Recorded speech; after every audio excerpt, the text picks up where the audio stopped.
ഞാനും ആരാധ്യയും കൂടിയിട്ട് ട്യൂഷൻ സെൻറ്ററിലേക്ക് നടന്നു പോവുകയാണ്. ഇന്ന് ബസ് സമരം. 2 ദിവസമായിട്ട് ബസ് സമരം തുടരുന്നു.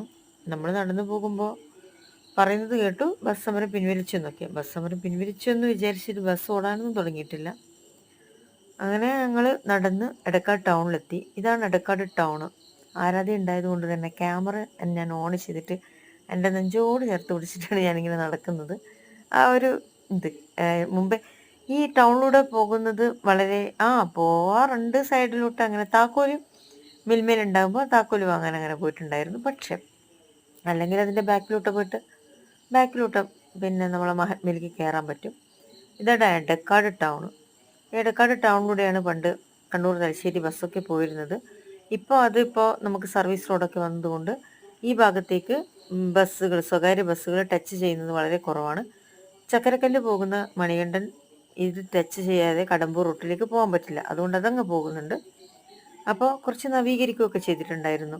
കാരണം 2 ഭാഗത്തും പിന്നെ ഫുട്പാത്തും പിന്നെ ഒരു ഗാർഡൻ പോലെയൊക്കെ ആക്കിയിട്ട് മുമ്പേ ഉള്ളതിൽ നിന്ന് വ്യത്യസ്തപരമായിട്ട് എടക്കാട് ടൗണ് കുറേ മാറ്റങ്ങൾ വന്നിട്ടുണ്ടായിരുന്നു. മുമ്പേ സഞ്ചരിച്ചിരുന്നവർ അതിൽ നിന്ന് എത്രയോ നല്ല മാറ്റങ്ങളൊക്കെ ഉണ്ടായിരുന്നു.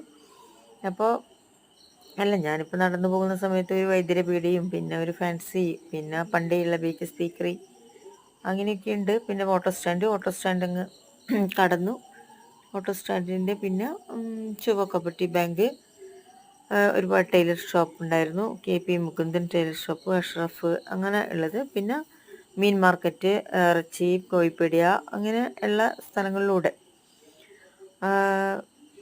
ഇങ്ങനെ നടന്നിട്ട് പിന്നെ നമ്മൾ എവിടത്തേക്കാണ് പോകുന്നത്? മഹാത്മയിലാണ് പോകുന്നത്.